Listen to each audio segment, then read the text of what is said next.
Welcome to the Making of YOR, a podcast where we turn ideas into game mechanics for our upcoming tabletop RPG, YOR. If you'd like to stay up to date on the developments of YOR, head over to our Discord. Link is in the description. Welcome back. Howdy, everybody. So we did quite a bit of talking in between sessions. We worked on finishing up the wizard. And most of Sorcerer. Yeah, we'd gotten pretty much near the end of the wizard. We ended up moving a few things around with resource generation. We also have currently decided that we're going to try dropping resource gen from the quick action you got from your tier 1. Yeah, which had been kind of the fundamental resource gain. But we've been building really cool resource gain options in the tier 2 classes. And then with both, when you combine them, it just feels like maybe too many things to track and an unnecessary amount of things that inherently just means we're having to raise the cost of things. And better to just leave the cost of the spells low and streamline that shit. Yeah. So we made a few changes like that. And then we mostly got done with the sorcerer. But currently we're trying to figure out how that tentacle attack works. Yeah, how that tentacle do. So we went through and reworked the Royal Dragon, and we've got most of the planar done. Demon and Angel have some cool effects. You know, we've got some spell-like abilities that each one of them have that are kind of unique to their theme. Then we have the Outsider, and that's what we're working on now. We're thinking that for later tiers of the game, there'll be like transformations for sorcerers. So now at this stage, we're kind of building in something in theme that would build to that goal.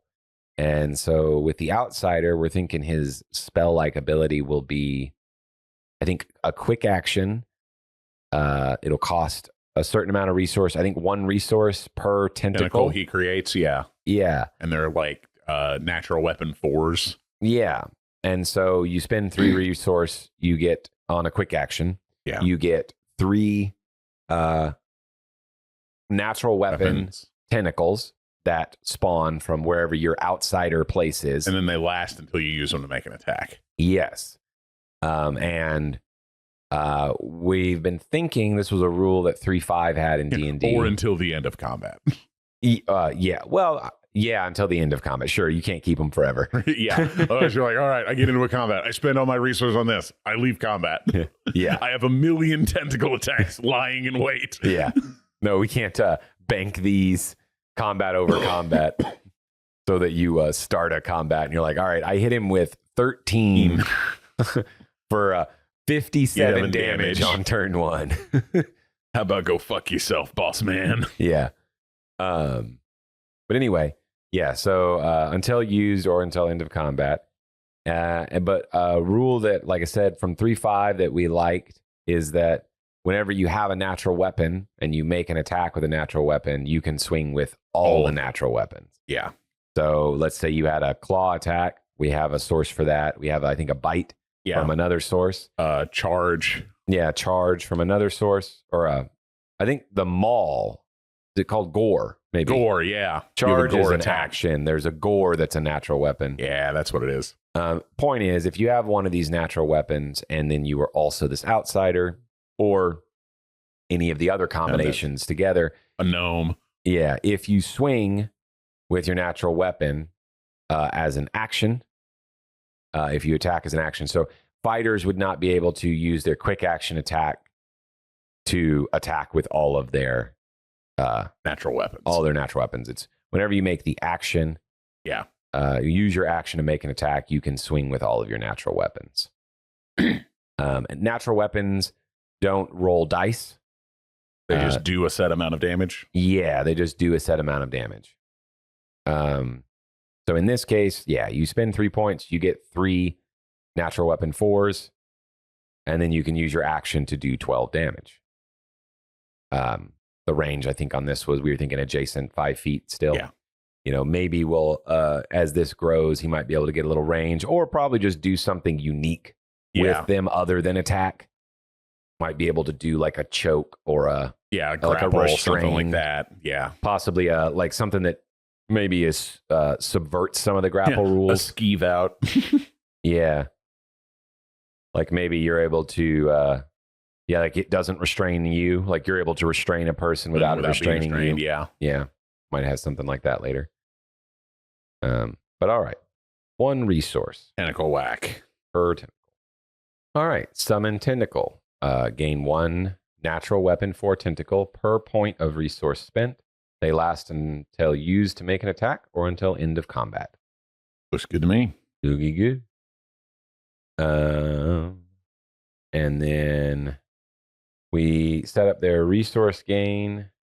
As what the wizard's old one was. Yes, which in this we're calling it magic in the blood.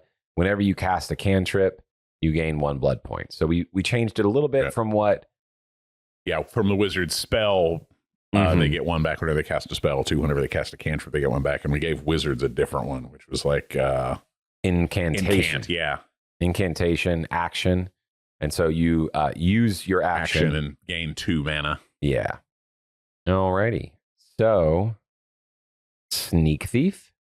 Yeah. I'll try and tackle that one. So, efficiency is what we called their resource. I don't know if we got a better name than that, but I like that for now. I don't remember what all the other ones were, so we may go back and redo those. Yeah, that's fine for now. So, efficiency is their resource. Let's see. We wrote down skill versatility, evade, and skirmish. But we didn't, of course, build these out mechanically. Yeah. So evade feels like something. Yeah. Well, I think we grabbed skill versatility, I think, on theme. Yeah. But I don't know that we'll come up. We'll see if we come up with something applicable for that. But evade, I think, is a good probably way to spend resource. Yeah. It'll be something akin to the barbarians is more modular. Spend 1 point, get 1d4, or avoid 1d4 of damage.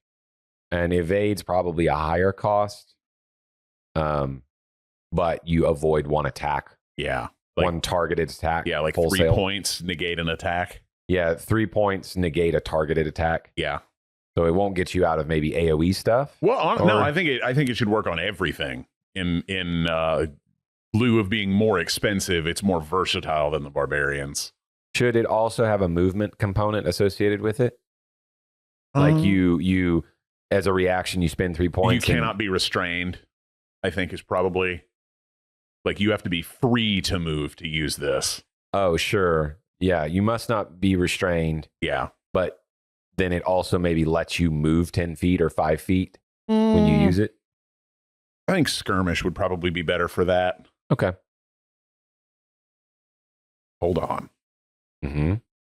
What if evade's the thing that gets them resource? Because that incentivizes them to put themselves in the line of fire. Okay. So what? See, I was thinking skirmish would be the thing that would get them resource. Okay. I could see that too. And then evade is like you're skirmishing in tactics to get the resource, and then you're using it whenever, I made a mistake, but now I have evade. So. Okay, I like that. How should we phrase this? If evade is going to avoid, you negate the damage from 1 attack. Negate the damage from 1 attack. Okay. Now let's say so. If someone targets you with a CC type spell, this isn't going to be able to benefit you against something like that. Okay. What if we have a spell that has a CC, but that CC is dependent on something hitting you? Like, let's say we had like a boulder throw, and like if Ice Bolt slows you, if they evaded, they wouldn't. Yeah. So if this CC, maybe it's damage and effects of 1 attack. Maybe it avoids damage and effects. Ooh. What if it's the passive instead of skill versatility, and it's like you are not counted as adjacent for AoE spells? Okay, I like that idea. And then maybe this is maybe a little overpowered. But Yeah. what if my biggest concern has been that stuff like Sneak Thief, things off the expert tree might feel kind of weak compared to some of our other things.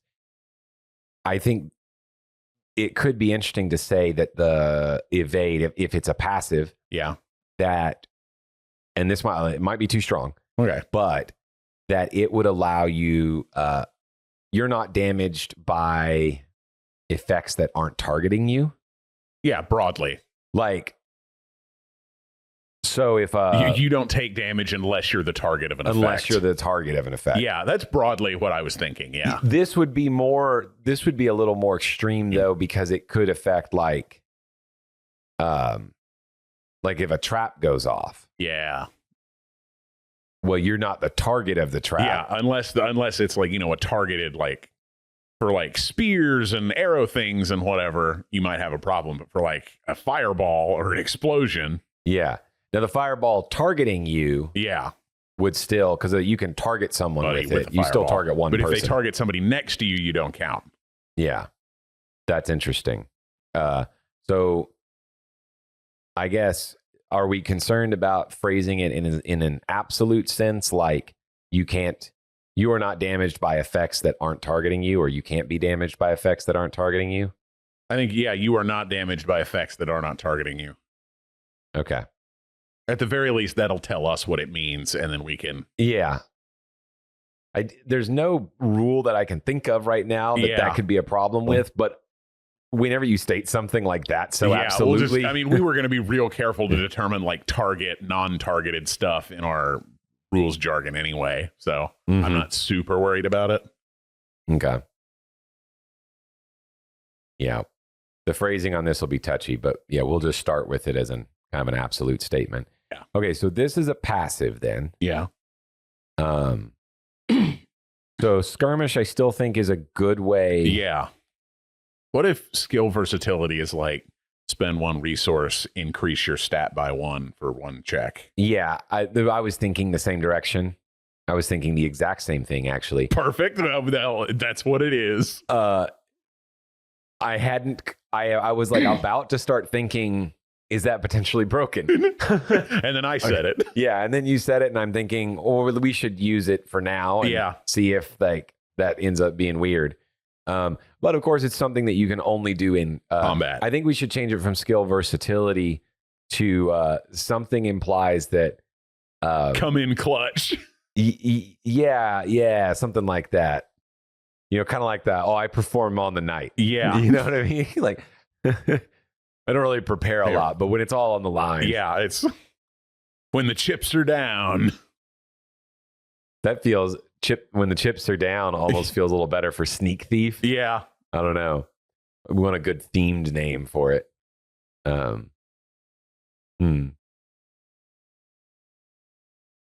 Shit hits the fan. Yeah. Yeah, when everything turns brown. Clutch moment, yeah. Yeah, I just like clutch. Yeah, I'm just going to put clutch for now. Till end of round? I think just for 1 check. Okay. I think it's a thing you can do as part of a skill check. Okay. Hold on. I need to put something here that also probably says, like, it's until the next skill check you make with that skill. I think whenever you make a skill check. That's true. You may contextualize it to not the next skill check. Yeah. That is better, because then we don't have to deal with the rules of... Yeah, like, when is it? If I just hold off on this, can I still keep it for a clutch moment? No, I think when you make the skill check is whenever this procs. You may spend efficiency to improve your chances of success. For each point of resource spent, treat your skill as 1 point higher. Or treat the chosen skill as 1 point higher. Okay. Okay, cool.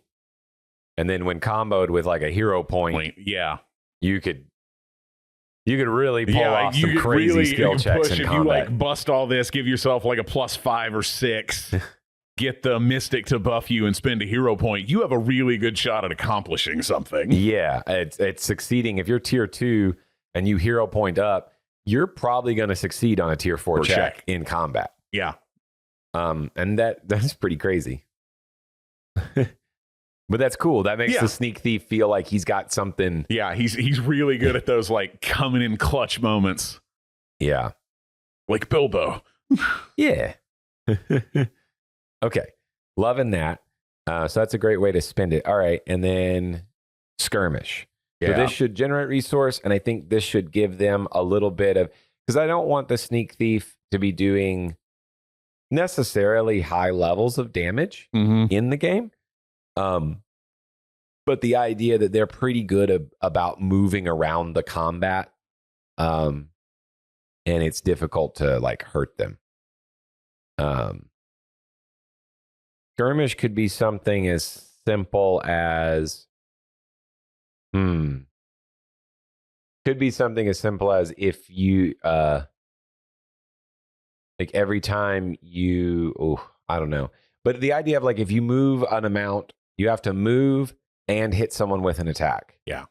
And if you move and you hit somebody with an attack, you like gain a point of resource. Yeah, I was thinking you gain a number of resource based on the amount of the number of creatures you attacked this turn. Interesting. But I think there's only one way for them to get an extra attack right now. Yeah, the talent. Yeah. And that's only once a day. Well, you said attack or damage. Ooh, maybe damage? Then you could use, like, I guess, grenades. Yeah. You could use the Molotovs or something. Yeah. Not skirmish. Could be something related to hiding. But I don't really want to force hiding into their combat loop. I mean, we could like bring back what we intended, and just every time they make a successful skill check, they get one resource. Or sneak thieves. Yeah. Because they're in particular the skill guy. Yeah. So they can quick action make a skill check. Yep. As all things that come off the expert can.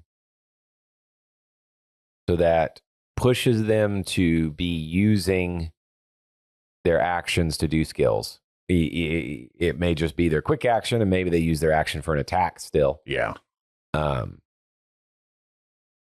Let's come back to the resource generator. Okay. Let's talk about what the different archetypes might spend resource on. Okay.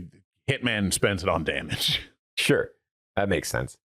And we want that to be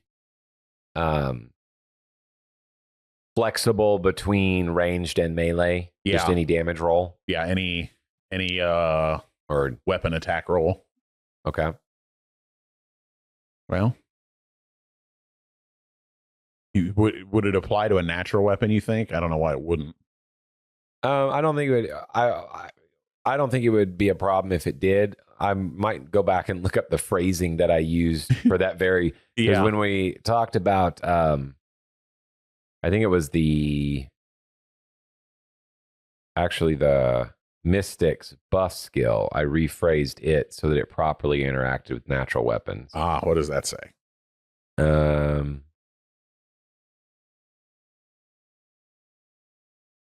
Basic attack. Basic attack. That's what it was. So it could be something of whenever you make a basic attack, just like his skill versatility. You may spend 1 point to increase your damage by 1, something like that. Is that enough? Well, I feel like it maybe just uncap that. If you're at a max of 4 points, you could spend 3 or but even then the returns on it. But when part of it is like, so imagine the wizard, casting fireball. He's spending 2 resource to gain 4.5 damage. Mm-hmm. Well, actually, he's not, because it's being spread across. Well, no, he's doing 1d8 across multiple. It would be the laser beam. Mm-hmm. Laser beam is it 1 resource? We were going to change it because we made wizard before we changed his feature. Yeah. So we have to rebalance his spell numbers. Yeah, because we were talking about fireball being 2 resource and laser beam being 1. And in that context, you'd be spending 1 resource to gain 4.5 damage. Yeah. And in this, you'd be spending 1 resource to gain 1 damage. Yeah. So So maybe it's spend 1 resource, gain 2 damage. Well, I was thinking spend 3 resource, gain like 15 damage. Or maybe we turn it into D6s. Yeah. Rather than a flat number. Sure. Yeah, you get spend 2 resource, gain 1 D6. Yeah, you could spend for every 2 resource, gain 1 D6. Yeah. So if you had 4 resource, you could spend all 4 and gain 2 D6. And I think experts probably have more resource than any of the others. They probably have the highest cap. They might have the highest cap. Well, yeah, because in that equation, like I said, going back to the laser beam, that spend 1 resource, gain 1 D8. Yeah. But the wizard also isn't doing anything with his action other than the wizard's spending 1 action to gain 2 resource, and the rogue or the expert is getting a successful skill check for something. So yeah, something. Well, and yeah, if we make his resource gain skill checks, yeah, for the sneak thief, then he's making a skill check and he's gaining a number of resource for that.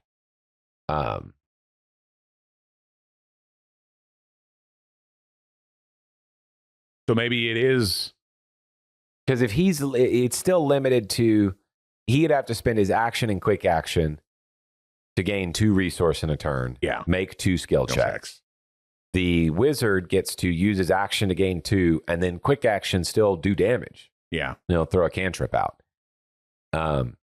And so his returns are actually pretty damn high. Yeah. So maybe we make it to where it's easier for him to gain resource. So instead of 1, he gets 2 per successful skill check. And then it's spend 1 resource, deal 2 extra damage. So he could gain 4 resource on his first turn. Yeah. And then on his next turn, he could either buff a skill by 4. Yeah. Or would be able to spend. And if he buffs a skill by 4, he's much more likely to get the point on that. So he gets a little bit of feedback loop in there. Yeah. Do we want the gaining of a resource be predicated on success of the skill check? I think it's fine if he gets 2, because he'll have more resource generation than anyone else with that. Potentially. Yeah. Okay. So 2 on a success. That feels pretty good. And then for each point he spends for someone like Hitman, gain 2 damage. Yeah. So if we assume the cap is like 6. Yeah. Let's say, because I imagine the wizards will probably be like 4 or 5 right now. And the wizard would probably be, wizard or scholar is going to be probably the others in that really high realm of 5 or 6. Most of them are probably going to be closer to 4. Well, I don't know, though. Maybe we make it even higher. Like 8? Yeah, maybe his is 8, and the wizard's is like maybe still 6. Yeah. I know we talked about lowering the maximum number when we changed the resource. Well, I like the wizards being like the martial type characters having more resource to spend. Okay. So like fighters and barbarians and experts and stuff will have more resource to spend. It just doesn't go as far as the wizards does. Yeah. So the wizard spending 1 resource to get 4.5 damage. The rogue is spending 1 resource to get 2 damage, but he's got a lot more resource and it's a lot easier for him to get it. He could bank more. Yeah. So the sneak thief could be something like 8. Yeah. And fighters could be something like 6. Like barbarian and fighter could be something like 6. And then the wizard is 4. The sorcerer is 4 or 5. The mystic or the druid and cleric are probably 4 or 5. Okay. All right. Well, let's operate with that and see how it plays when we get to tier 2.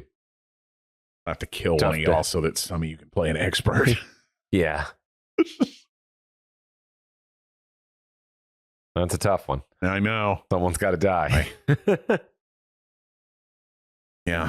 Gael twerking. Which one of you wants to jump on the sword? I can't kill Jason. Yeah, that's the problem. Jason can't. I can't take away that simple fighter. We can't give him a whole bunch of things to manage. That's too much. Yo, Rochambeau. Yeah. All right. So let's see. Skirmish is no longer skirmish. It is skills of some kind. And for each skill success, for each successful skill roll, gain 2 efficiency. Perfect. And then Hitman, first feature, which we'll probably end up giving 2 things here. Yeah. First feature is for each point of efficiency. I'm going to change it when you make a basic attack. Yeah. Okay.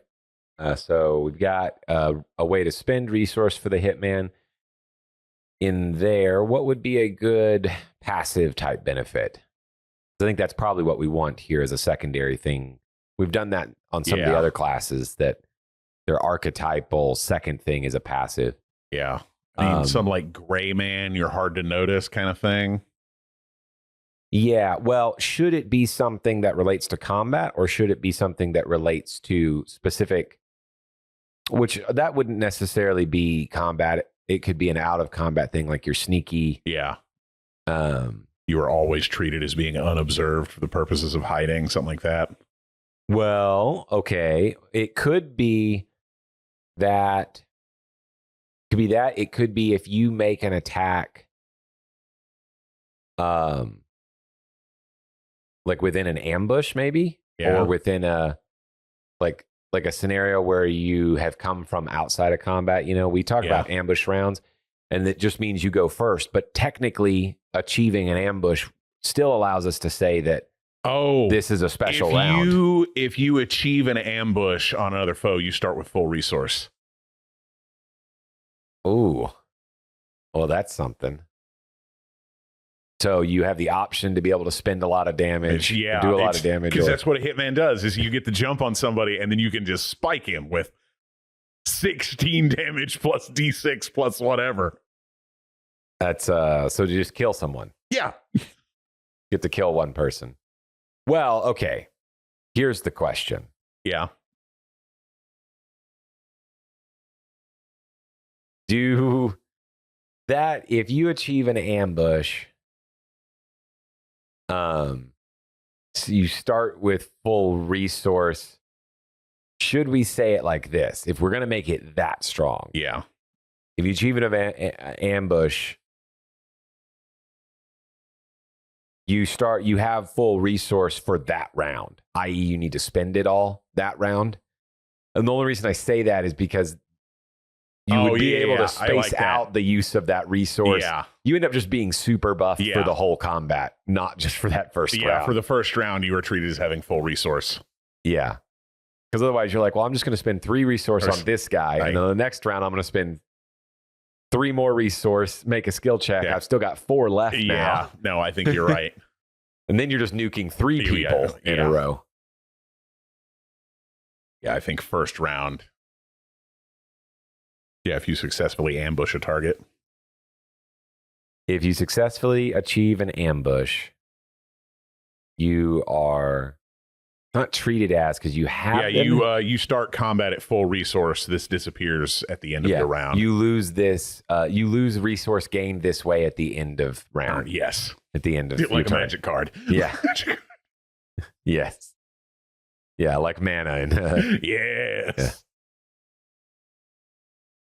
Yeah, all resource generated this way is lost at the end of the round. Yes. Yes. It's the best way to phrase that you have. Should I just say maximum resource, or your resource? Are we calling it a pool? Yeah, I think so. Your resource pool is full. filled. Yeah. Filled. Yeah, I might, when I rewrite, I might rephrase that a little bit. But yeah, I like that. So you start combat, you have a maximum of 8. You achieve an ambush, you have 8 resource to spend until end of turn.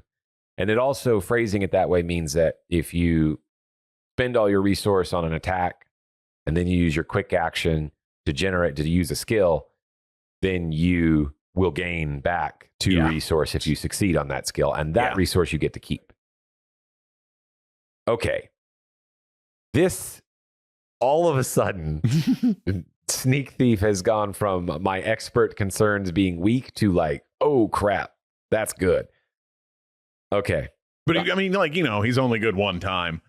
Yeah, but like, if on the first turn of combat, he swings 1d6 plus 18. Yeah. I mean, even at tier 2, that's going to fuck up most things that are a boss. That's going to very likely kill most bosses. Yeah. Now, we might have something that is more, or has DR, or like has a resistance. Physical resist, something like that. But if it doesn't, 20 points of damage is going to kill most everything. But I feel like, in one shot, the Hitman should do the most damage. I like it. I like it a lot better than the way that like Assassinate works in D&D, which still almost never can kill a boss. Right? It's like, oh, a crit. Woo. Yeah. Well, and it's always, the damage is real fluctuating. Yeah. And this is just like, here's a bunch of damage. Yeah. The way 3.5 did it was crazy. You just multiply all those damage dice you got from your rogue. Yeah. I like a flat number like this because this method says, oh, it's going to do damage. You don't feel like, oh, well, crap, I just rolled a bunch of 1s. Yeah, you've got 17 damage. And in typical, if you don't achieve a resource, or I mean, if you don't achieve an ambush, this character is going to feel weaker in damage compared to any of the damage dealers. But if you do achieve an ambush on that first round, he will 100% feel stronger than any other character for that first round of combat. As you watch your fighter beat on that guy for 6 rounds that you know for a fact you could have killed first turn if the paladin hadn't beefed his finesse roll to stealth in. Yeah. Or if they had just let you stealth in alone like you wanted to. If you just let me do this by myself, he'd be dead by now and we could be killing pitiful goblins. Yep. But no, we have to give him a chance to repent and change his ways. He's an evil lich, man. Get over it. He feels committed. Yeah. All right. That's incredible. Yeah. I feel good about that. Yeah, I do too. Cut purse? How about like stealing? Yeah. So I'm thinking his secondary passive should definitely be for out of combat. Yeah. But I think the thing that he could spend resource on has to do with probably like, either taking something from someone or being able to disarm them. Oh, yeah. That could be something like you spend resource and, because I don't know, like disarm is probably going to be a finesse check if anyone were to make it. Yeah. Well, and we've never talked about, I mean, to me, disarm feels pretty obviously like, oh, well, if you were going to try and do that, it's a finesse check. Yeah, probably. But we don't have a disarm mechanic in the game like the Battle Master. Yeah. And other things. Or 3.5. Yeah, where you had specific skills that said you get to disarm as a part of this action. So do we even want that? Or do we want to just let it be governed by finesse? And then any of them are good at disarming because they could just buff their finesse check. Yeah. I don't know. Again, we don't have an expert, so I don't know how well exactly this plays. Yeah. None of you are good at finesse. No, we are all awful at finesse. Real bad. Yeah. Matter of fact, in that one game where we went back and forth on it, we just all assumed someone else was better at it. Yeah, like, no, I'm definitely the worst. No, I'm definitely the worst. Oh, I'm definitely the worst. We can't all three be the worst. What's your best? 8? All right, we all suck at this. Yeah. As it turned out, Jason and I, we're tied for the worst. Yep, 2 at 6 and 1 at 8. It's on a scale of 1 to 20 people. Yep. Not great. Or 1 to 19, I guess, actually. Yeah. Okay. So cut purses obviously are going to be able to steal stuff. Yeah. So, I mean, that means that they should be really good at finesse, because finesse is how you make stealth checks. Yeah, it's +1 finesse. Yeah, I mean, they're good at that, and finesse is also where sleight of hand is at. Yeah. Which is stealing stuff. So, yeah, it just feels like they should be better at finesse. Yeah. You know, we didn't do this for the wizard and the sorcerer, but in Fighter and barbarian. Yeah, in fighter and barbarian, we added in skill bonuses. Yeah. Kind of in everything. We didn't really do that. I think we will need to at some point go back to the wizard and sorcerer and look at little skill buffs. Yeah. And since we did do it originally, I think that is the best solution, is that we just give the cut purse like maybe a +2 to finesse. Yeah. Unless we want to give all of them a +1 to finesse as a feature.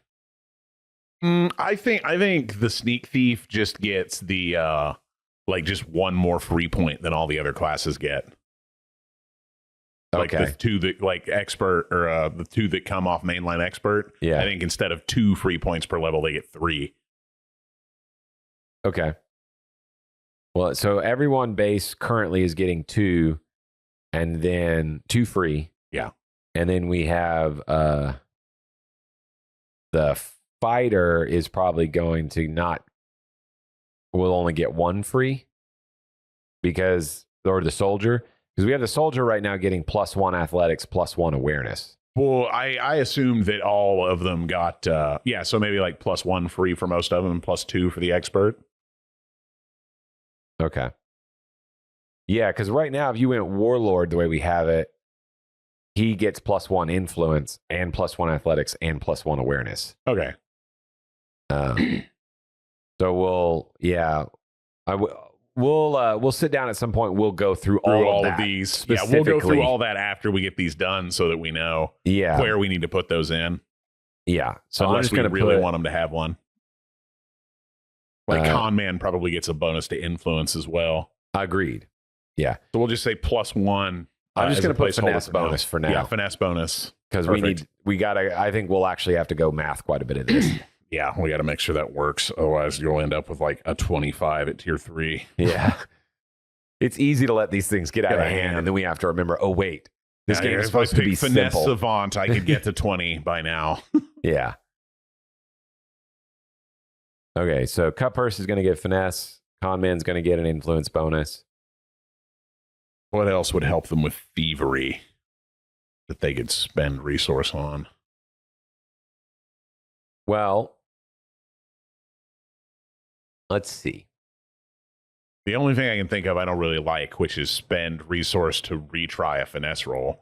But no, well, we already have clutch. Yeah. And I was thinking the same thing, reattempt stuff, but it's the same problem of clutch already lets you do that kind of stuff well. Yeah. You're already but clutch is also only an in-combat thing. Yeah. But I mean, this would be as well, because it's a resource spend. Exactly. In 3.5, the thief rogue gets second story work, which I think is like a climb speed. Something like that. Interesting. More like a burglar. Yeah. Maybe the cut purse. Well, I don't know if this should be a resource spend thing, because maybe you might have an idea to tack something onto this, because it doesn't feel good enough on its own. But you could spend resource to not attack or to be immune to attacks of opportunity, Oh. Like you're going to move through.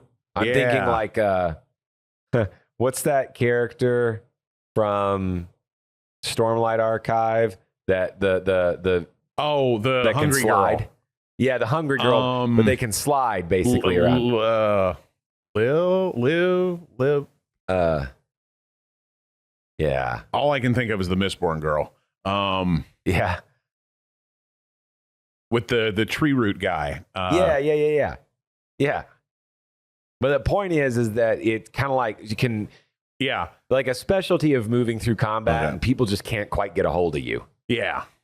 And because I picture cut purse out of combat is they're slippery. Yeah. Like they're able to, and so in combat, that means you're kind of able to move around. And I don't want to, you could make it a passive, but then we still are stuck with nothing to spend. Resource spend. So maybe it should be something you spend resource on. You can do that now and something else. Yeah. Maybe it's a cut purse, can spend resource, immune to attacks of opportunity, and make an attack against each creature that you pass, or that's what I was thinking, but it doesn't really feel on theme. But I like you need something to do with 8 points of resource. Yeah. I gotta spend it on something. Like, oh, well, maybe honestly seems still being able to attack each person feels like a lot. Yeah. But the cut purse isn't going to generate as much resource as the hunt hitman can. Yeah. Maybe like increased move speed? Could be. So, that very quickly would get supernatural depending on how much. Yeah. What if it's not an attack? What if you are able to put a debuff on each person that you pass? So same idea as what I was saying before, but it's not just, a D6, like you're making a basic attack against each person, but rather you're negatively affecting each person that you pass whenever you use this. Yeah. I do keep going back to that disarm thing, but that's going to be real complicated with like monster stat blocks and stuff. It. Yeah, I don't love that's that. That's going to be a lot for the DM to keep track of.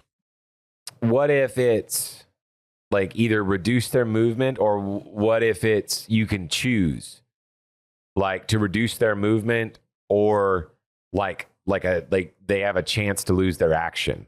Yeah.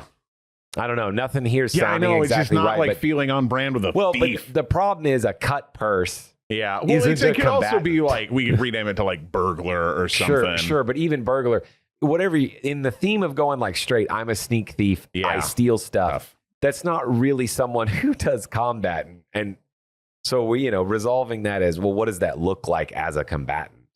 Yeah.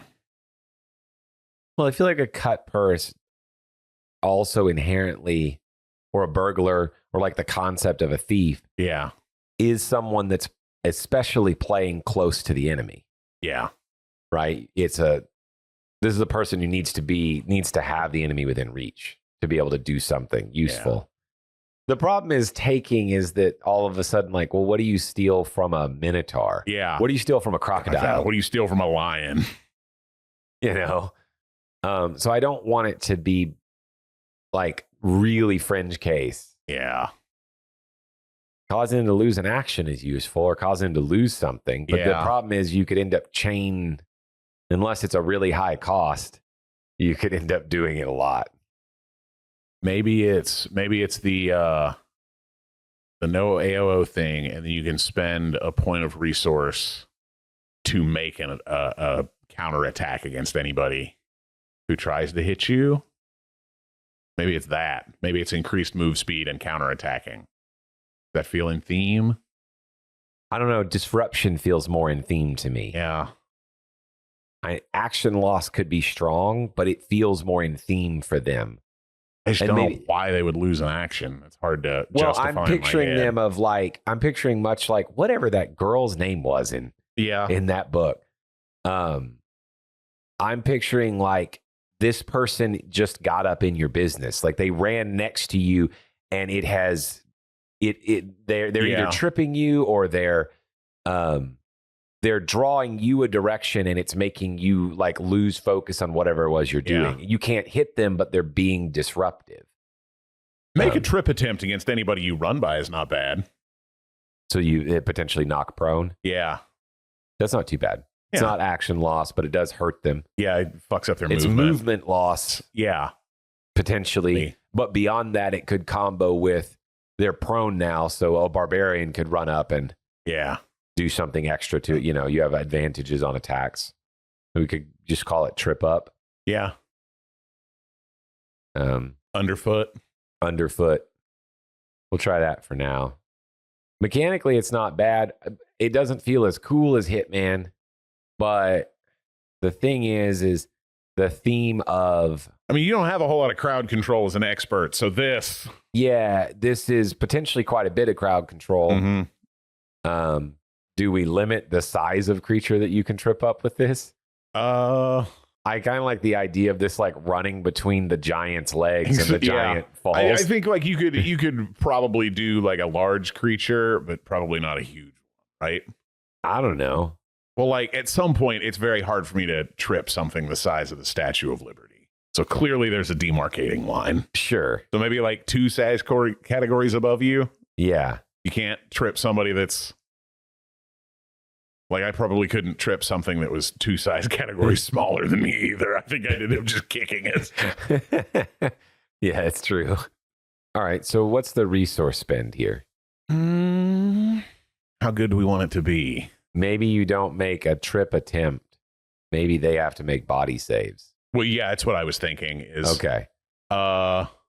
Maybe it's 2 resource plus 1 for every creature you force to try and trip. For every creature beyond the first? Yeah. So like you get until end of round, your movement does not provoke attacks of opportunity. Yeah. Okay, so 2 efficiency. I'm going to rewrite this. I'm not even going to read it on mic because I'm going to rewrite it. Yeah. This is a little bit of a complicated one. I'm going to have to give some thought to like how exactly it's going to work. It also will probably get some revisions. It's not as immediately cool as the Hitman one. No, it's certainly not as immediately cool. But Hitman is, well, I'm going to be honest, Hitman is a stronger archetype. It's a much stronger archetype for at combat. least in the cultural zeitgeist. Yeah. Thieves do not normally do a bunch of combat. Yeah. I guess unless they're like Star-Lord. Yeah. Or no, Ant-Man. Ant-Man, yeah. he ended up getting into a lot of fights. Yeah, he did end up getting in a lot of fights, but he had some special help. For an electrical engineer and a thief. Yeah. All right, I think we've probably done about enough for today. I think so. We'll save Con Man to finish up. He's going to be a face. Yep. Of some kind. Yeah. But we'll figure that out next time. Gonna watch some A-Team. Catch y'all later. Catch y'all on the flip side.